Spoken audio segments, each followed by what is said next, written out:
Voilà, bienvenue sur la chaîne nationale ivoirienne RTI1. L'émission, c'est Midi chez nous, je le rappelle. Notre invité, M. Serge Taïgba, formateur en développement personnel et chef d'entreprise. Bonjour, M. Taïgba. Madame Da Silva. Alors, le sujet du jour, c'est un sujet qui me plaît énormément et je sais qu'il y a beaucoup de choses à dire à ce sujet. Eh bien, on a décidé de parler de la calomnie. La calomnie, un poison pour l'entreprise. Tout à fait. Tout au long de notre échange, on essaiera de dire comment la calomnie peut devenir un poison pour l'entreprise. Mais dans un premier temps, il serait intéressant de pouvoir définir ce thème. D'accord, d'accord. Je vais définir. Déjà, je vais dire bonjour aux téléspectateurs. Et c'est un plaisir pour moi d'être là. Et pour définir la calomnie, on va dire simplement que la calomnie, c'est un rapport. Voilà, c'est un rapport que l'on fait sur un fait, sur la vie d'une personne ou bien sur les actions d'une personne, mais accompagné de critiques et qui est motivé par, je dirais, par l'envie de nuire en fait. Le but de la calomnie, c'est bien sûr, c'est comme une critique, c'est comme un rapport normal qu'on fait. Y a-t-il un lien entre la critique et la calomnie? Parce que vous dites que c'est comme une critique. Oui, c'est comme une critique, voilà. Donc je dirais plutôt quelle est la différence entre la critique et la calomnie. D'accord. Je disais que la calomnie, c'est un rapport qu'on fait. C'est-à-dire, c'est comme, je prends un exemple trivial, je viens vous raconter peut-être la vie de quelqu'un. Voilà, peut-être quelqu'un a fait quelque chose, je viens vous dire, voici la sœur Nadège, voilà ce qu'elle a fait. Elle s'est comportée ci, elle s'est comportée comme ci, elle s'est comportée comme ça. Mais en même temps que je fais le rapport, je ne suis pas juste en train de faire le rapport. Derrière le rapport que je fais, j'essaie de porter une critique sur ce qu'elle vient de faire. On va dire soit un jugement. Et en fait, à la base, pourquoi on parle de calomnie? Parce que la motivation qui m'anime, c'est de salir la réputation de la personne, c'est de salir l'honneur de la personne. Comme on dit chez nous en Côte d'Ivoire, salir son nom. Vous voyez un peu. Donc, en fait, la motivation de la calomnie, c'est ça. On va salir une personne. Voilà, en faisant le rapport. On peut faire, par exemple, une critique directement à une personne ou à son insu, sans toutefois la calomnier. Bien sûr, tout à fait. Si ce n'est pas dans l'intention de nuire, ce n'est pas une calomnie. Voilà. Ça devient une calomnie quand on le fait dans l'intention de nuire. C'est ça, exactement. Parce que la calomnie, c'est ce qui explique la calomnie. Ça devient calomnie à partir de la motivation. C'est la motivation qui nous permet de déterminer. Sinon, la calomnie, c'est un simple rapport. C'est un simple rapport qu'on peut faire à tout moment. Il y a une situation qui se produit, moi je vais expliquer à quelqu'un, vous comprenez. Maintenant, ce qui va faire que ça devienne une calomnie, c'est quand, en expliquant, je porte un jugement, en général négatif, de un, et de deux, en portant le jugement, j'ai l'intention de nuire à la personne, de salir l'image de la personne. Voilà, et c'est là qu'on parle de calomnie. Voilà. Mais je veux dire aujourd'hui, quel est le constat sur le terrain? Parce qu'aujourd'hui, on a décidé de parler de l'entreprise. C'est ça. Ce n'est pas un cas qui est, je veux dire, limité à l'entreprise, qui est certainement généralisé à notre société. Je dirais même pas à notre société actuelle, parce qu'elle ne date pas de maintenant. Oui, c'est sûr. Voilà. Mais je veux dire, aujourd'hui, quel est l'état des lieux dans les entreprises? Est-ce que ça a diminué? Est-ce que les gens calomnient moins? Ou est-ce que c'est devenu un phénomène de mode? Je crois que c'est un mode de fonctionnement. Oui, c'est assez répandu quand même. C'est assez répandu, surtout en entreprise. C'est assez répandu parce que je crois qu'il y a des raisons qui expliquent cela. Parce que la calomnie, en fait, a son origine, a sa source. Voilà. Et c'est cette source-là, tant qu'elle n'est pas réglée, c'est un problème qui va continuer à exister. Voilà. Parce que certaines personnes même n'ont pas forcément envie de se retrouver dans cet état de fait, mais elles le font. Pourquoi? Parce que la source est là, la raison est là, et on ne traite pas avec la raison. Et le problème va continuer à exister. Donc je veux dire simplement que c'est un problème qui a, je dirais même qui s'est accru, voilà, qui s'est vraiment encore développé davantage. Les cas de calomnie dans les entreprises sont légion. Oh oui, légion, c'est sûr, c'est vraiment légion. Moi, je connais des personnes qui sont en entreprise qui subissent cela tout le temps et c'est vraiment pas intéressant. Et souvent, ça va beaucoup plus loin, ça frise. Il y a des degrés, vous voulez dire? Exactement, il y a des degrés, il y en a même qui vont jusqu'à... Ça va souvent très loin en tout cas. Très loin, jusqu'à salir la réputation, l'honneur. On donne des informations qu'on ne maitrise pas. Voilà. On donne des informations pour nuire à l'autre. C'est ça. C'est ça. Et c'est pas intéressant. C'est pas intéressant parce qu'en le faisant, bon, c'est des choses qui s'expliquent. Il y en a, le font souvent pour se sentir eux-mêmes valorisés parce que certaines personnes ont le réflexe de pouvoir rabaisser les autres pour se sentir, je dirais, élevés ou valorisés.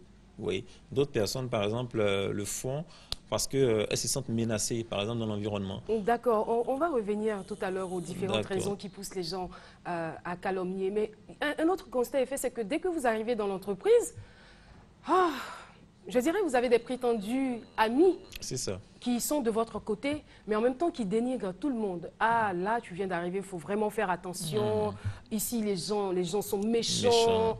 Mais finalement, on se demande, je veux dire, pour une personne qui intègre à peine une entreprise, c'est pas du tout bon pour un bon début, parce qu'on commence à se méfier de tout le monde. Effectivement, parce qu'il y a la bonne attitude, parce que ce qu'il faut comprendre dans le sujet de la calomnie, il y a trois parties. Il y a celui qui calomnie, il y a celui qui est calomnié, et il y a celui qui reçoit la calomnie. Tout à fait. Voilà. Et donc, à ce niveau-là, il y a une certaine attitude à adopter, parce que la calomnie est quelque chose de négatif. Là, dans le thème, on a parlé de poison. C'est vraiment un poison. C'est un poison pour tous, en réalité. Il y a trois parties, comme j'ai dit, calomnier, calomniateur, puis celui qui reçoit la calomnie, mais c'est un poison pour tout le monde. Ce n'est pas juste un poison pour juste celui qu'on calomnie. C'est un poison pour celui qui calomnie. C'est aussi un poison pour celui à qui on apporte la calomnie. Donc, par exemple, dans le cas que vous avez pris, si vous arrivez en entreprise nouvellement et qu'on vous raconte des choses, il faut faire attention. C'est un poison qui est en train de venir vers vous. Et si vous ne faites pas attention, ça va affecter, je dirais, votre relation avec les autres. Déjà, votre approche par rapport aux autres, c'est-à-dire ça va changer votre manière de voir les autres et naturellement, ça va affecter vos relations. Donc, c'est un poison dans tous les cas. Mais pour revenir à la question des raisons qui poussent à calomnier, pourquoi calomnie-t-on? Oui, j'avais abordé déjà certaines raisons. J'ai dit qu'il y a certaines personnes qui le font pour se sentir en valeur. Vous voyez, parce que il y a des personnes comme ça qui ont toujours l'impression de se comparer aux autres. Je ne sais pas d'où ils sortent ça, mais ils se sentent toujours en compétition ou en comparaison avec les autres. Est-ce que c'est mauvais de se sentir en compétition? Oui, bien sûr. Est-ce que c'est mauvais? Est-ce que la compétition n'est pas quelque chose qui vient booster en quelque sorte la productivité de l'entreprise? Oui, mais il faut choisir la bonne compétition. Comme on dit souvent, il faut choisir le bon combat parce que la compétition n'est pas avec les autres. La vraie compétition n'est pas avec les autres. Si vous voulez réussir en compétition, mettez-vous en compétition avec vous-même. Les autres ne sont pas une menace. Au contraire, je veux dire, si vous êtes dans un environnement... Et essayez de nous expliquer un peu parce qu'on ne comprend pas. Est-ce qu'on peut se mettre en compétition avec soi-même? C'est la meilleure compétition. Qu'est-ce que ça veut dire? C'est-à-dire qu'on essaie de s'auto-critiquer, de s'évaluer... De s'auto-critiquer et d'aller toujours au-delà de ce qu'on fait ou au-delà de ce qu'on est. Au-delà de ce qu'on est, vous voyez. Bien sûr, en fait, moi je le dis parce que par expérience, ça ne marche pas de se mettre en compétition avec les autres. Par exemple, dans le sport, je vais dire, les réalités du sport sont telles que quand vous êtes en compétition, ça vous confronte naturellement. Donc, vous êtes en compétition avec quelqu'un. Mais là, on n'est pas dans le cadre du sport. On est dans un cadre d'entreprise. On travaille pour un même but. On travaille pour un même objectif. Donc, on n'est pas censé être en compétition. On est censé être en synergie, en équipe pour pouvoir atteindre l'objectif. Donc, dans ce cas-là, vous n'avez pas à vous mettre en compétition avec quelqu'un. Votre adversaire, je dirais, votre adversaire ou bien celui avec qui vous êtes en compétition, c'est vous-même. Et même quand les autres à l'extérieur cherchent à vous mettre en compétition? Oh oui, ça c'est eux, il n'y a pas de problème, ils font ce qu'ils veulent, mais vous n'êtes pas obligé d'entrer dans cette compétition-là. Voilà, il faut être en compétition avec soi-même. Il faut chercher à être meilleur. J'aimerais bien qu'on puisse savoir, j'aimerais bien savoir ce que cela inclut, être en compétition avec soi-même. Je ne suis pas encore convaincue de la réponse que vous donnez. En compétition avec soi-même, déjà, c'est de comprendre qu'on n'est pas en compétition avec quelqu'un. Ça, c'est la première chose à comprendre. On n'a pas de...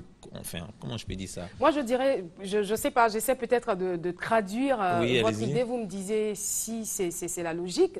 C'est-à-dire que vous ne voyez pas l'autre, sinon votre collaborateur ou votre collègue, comme un obstacle. En fait, il n'est pas du tout un obstacle. Il n'est pas un obstacle, il n'est même pas un adversaire à votre ascension et à votre évolution.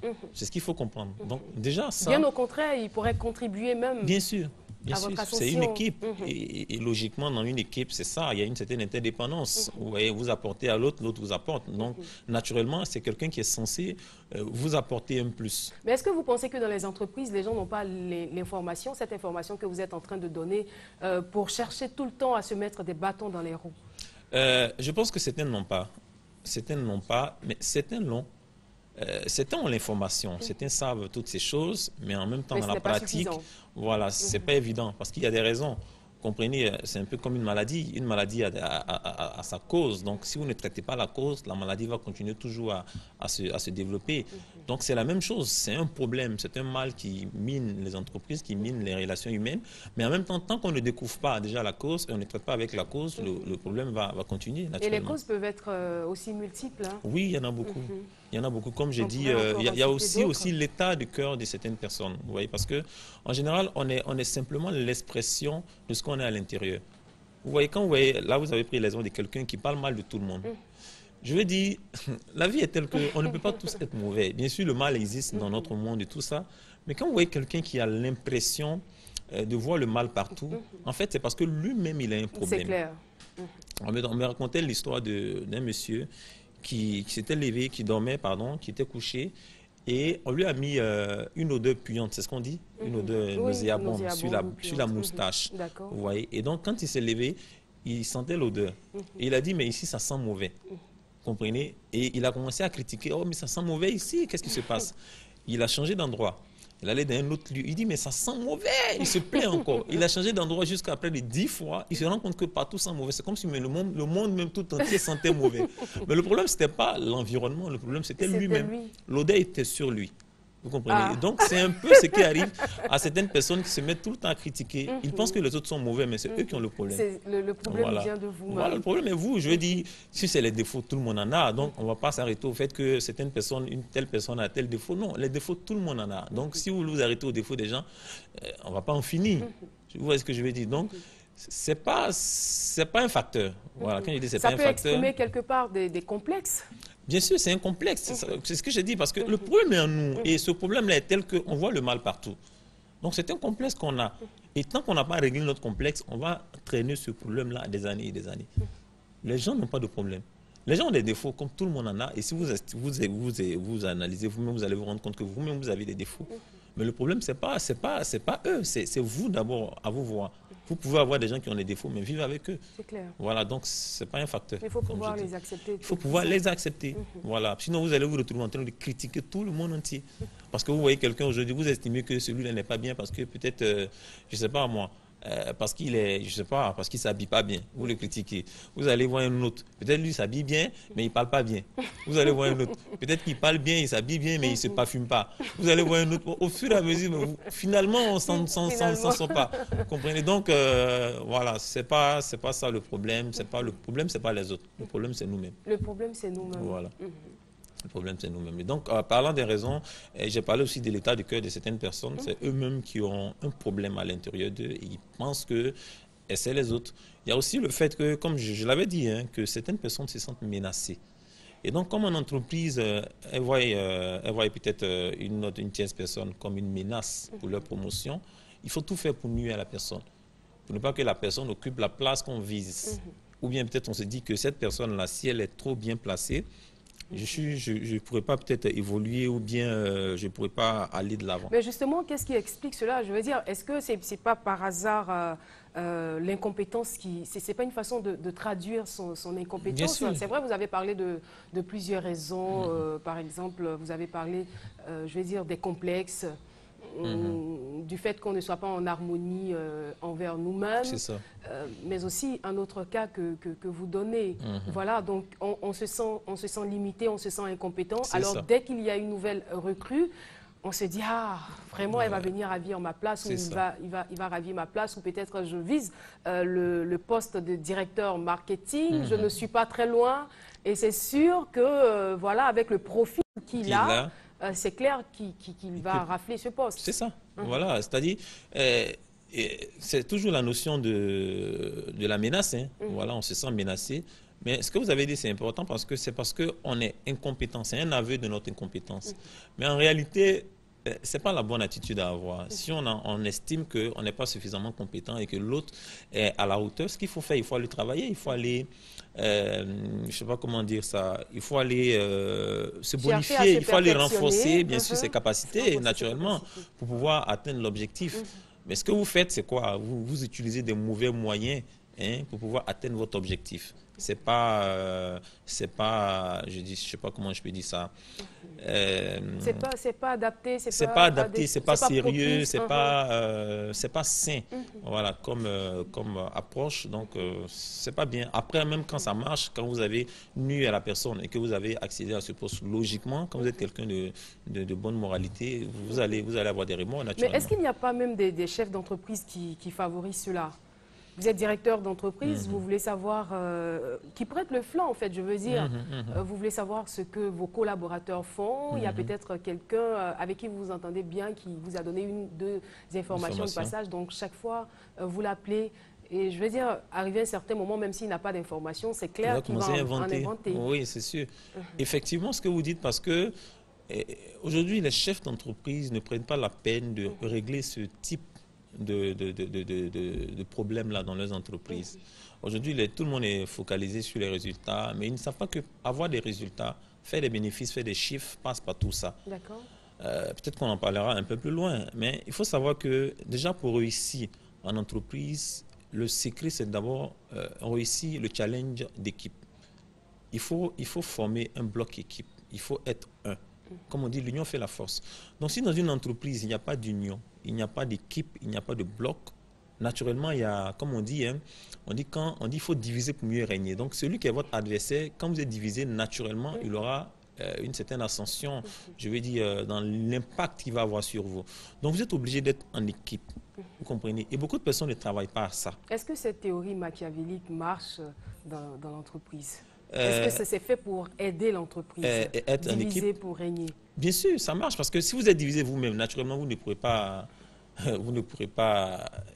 régner, c'est sûr. C'est dit, si vous-même dans votre équipe, bon, ça se voit, hein, je n'ai pas envie de critiquer, mais vous voyez, généralement, même récemment, il y a certaines équipes, là, on est en train de, dans le mondial. On est dans l'actualité, là. Oui, du mondial, mais il y a certaines équipes, par exemple, où il y avait beaucoup d'incompréhension. Ça s'est senti dans les résultats qu'ils ont produits. Donc, dans une entreprise, il faut travailler à ça. Mais, je veux dire, avoir cette harmonie, avoir cette synergie-là, avoir ce bloc équipe-là, ça passe par la qualité des relations des membres de l'entreprise. Or, la qualité des relations des membres de l'entreprise passe par la manière dont les uns traitent les autres, par la manière dont les uns voient les autres, par la manière dont les uns parlent des autres.